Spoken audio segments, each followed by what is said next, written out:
Alors bonjour et bienvenue à cette nouvelle capsule express. Mon nom est Maxime Pronovo, président de Studio Graphique. Aujourd'hui, le sujet du jour, comment réaliser une bonne carte d'affaires pour qu'elle soit efficace pour votre entreprise.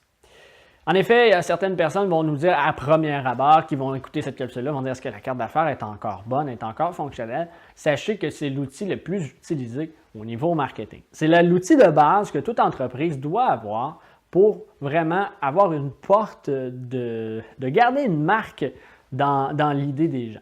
On considère chez Studio Graphique qu'effectivement, la carte d'affaires n'est pas en voie de disparition, mais peut-être qu'elle doit être travaillée différemment pour la rendre plus efficace. Et c'est un petit peu les trucs que je veux vous parler aujourd'hui.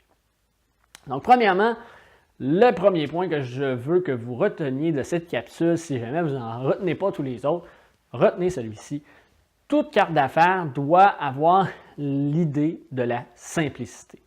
Souvent, on voit des cartes d'affaires surchargées, on pense que c'est une publicité qui veut tout dire, ce que l'entreprise au grand complet fait, qui sont l'entreprise, les employés, les 10 coordonnées des 10 bureaux, ainsi de suite.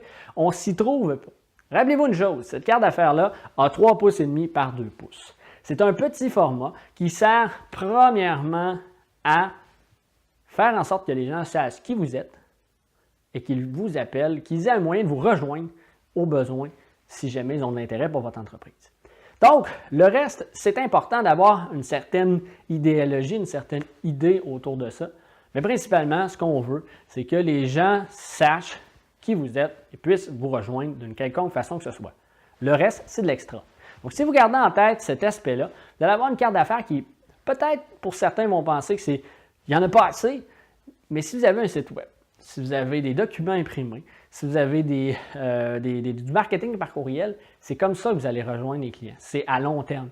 Si vous garochez en bon québécois, excusez-moi l'expression, c'est des gens de la France qui nous écoutent, que vous lancez votre information au grand complet sur la carte d'affaires, ce que ça va faire principalement, c'est que ces gens-là vont avoir l'effet contraire. Ça va leur dire « Ah, je comprends rien de sa carte d'affaires » et vous allez vous retrouver à peu près assurément au niveau de la poubelle ou sous la pile au moins, les cartes d'affaires si vous êtes chanceux.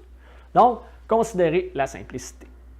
Deuxième point, c'est de considérer votre carte d'affaires comme un outil marketing. Beaucoup de gens vont dire, dans mon parcours, je vais remettre un document imprimé, je vais faire une vidéo, je vais téléphoner à cette personne-là, je vais faire ci, je vais faire ça, je vais faire ça. Par contre, si vous prenez votre carte d'affaires et que vous la concevez en étant un outil marketing, en ayant l'idée et le but que votre client se souvienne de vous. Il y a des façons inimaginables de réaliser une carte d'affaires autre que le standard de 3,5 pouces par 2 pouces. Il y a des façons, des designs différents et tout ça qui peuvent être réalisés, qui peuvent faire en sorte que votre carte d'affaires devienne un outil marketing, que les gens vont dire « Oui, je me rappelle, c'est le gars qui m'a donné ce type de carte-là. Oui, c'est le gars qui m'a parlé de telle chose. » Aussi, quand vous donnez une carte d'affaires, je dis toujours aux gens, parce que vous donnez votre carte d'affaires, habituellement, là, vous avez votre carte d'affaires ici, votre bras et le reste de votre corps devrait suivre. Ça arrive que c'est quelqu'un d'autre qui la donne, mais la plupart du temps, c'est vous qui remettez la carte d'affaires.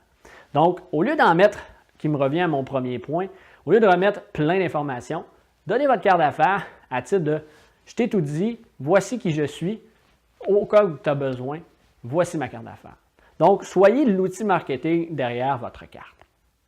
Autre point, c'est évidemment de faire appel à un professionnel. Là, vous allez dire, oui, c'est une agence marketing, ils font des cartes d'affaires, c'est sûr qu'elle a présenté ce type de point-là. Mais attendez de voir un peu comment je veux vous le présenter. Évidemment, le standard du 3,5 pouces par 2 pouces, c'est un standard, c'est le cas de dire standard. Mais il y a tellement de façons, des façons d'avoir des cartes d'affaires découpées, de couleurs, avec un papier spécial, avec une façon de présenter l'information, d'utiliser des liens qui vont amener le client à en avoir plus sur leur site web, des quantités de solutions pour rendre vivante votre carte d'affaires.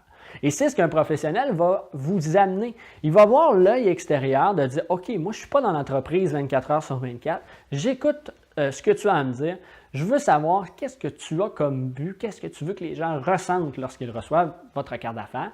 Et c'est comme ça qu'il va pouvoir réaliser une carte d'affaires qui va être efficace et à votre image pour vraiment représenter l'entreprise et laisser une empreinte, une marque dans l'idée des gens et faire en sorte qu'elle ait moins de chances de se retrouver dans le fameux dessous de la pile. Donc, de faire affaire avec un professionnel, c'est une chose qui peut valoir grandement la peine, je vous le garantis. En terminant, dernier point, c'est que je l'ai mentionné un peu avec les stratégies, les options qui s'offrent maintenant à nous au niveau de la carte d'affaires et des documents imprimés. L'imprimé a évolué beaucoup.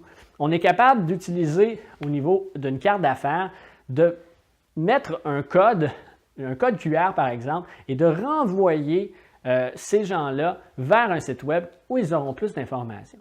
Donc, pensez plus que votre carte d'affaires, pas seulement à votre bout de papier. Pensez à ajouter de l'information, un lien qui va mener à une vidéo, qui va présenter par exemple votre entreprise ou un lien qui va présenter le produit que vous avez parlé à votre client. De faire des choses comme ça pour faire en sorte de premièrement avoir un suivi aussi sur votre clientèle. Parce que si vous remettez votre carte et que la personne scanne votre code QR, votre code barre là, que vous avez sur votre carte, ou que vous avez un lien, vous dites « Hey, t'es revoir ça, c'est super intéressant », vous êtes capable de savoir combien de personnes sont allées voir ce lien-là. Et donc, d'avoir un certain suivi, de dire « OK, je donne à peu près 100 cartes, j'ai à peu près tant de personnes qui viennent voir mon vidéo, tant de personnes qui achètent. » Vous êtes capable maintenant d'avoir une meilleure idée pour tous les représentants marketing de dire « OK, on a un taux de conversion d'à peu près tant sur nos cartes d'affaires. » Donc, ça paraît banal, ça paraît peut-être farfelu pour certains, mais je vous le dis, c'est des outils, des petites choses comme ça qui peuvent rendre vraiment efficace votre carte d'affaires. Donc, en terminant, si vous avez des questions, vous avez de l'information que vous aimeriez avoir sur les cartes d'affaires, vous aimeriez avoir justement de l'aide professionnelle au niveau du design de votre carte d'affaires, il va nous faire plaisir de faire en sorte que votre carte d'affaires sorte de l'ordinaire et que vous ayez quelque chose qui reste gravé dans l'idée des gens au niveau de votre carte. Donc, voilà, c'est tout en ce qui concerne la capsule d'aujourd'hui. Je vous retrouve très bientôt pour une autre capsule.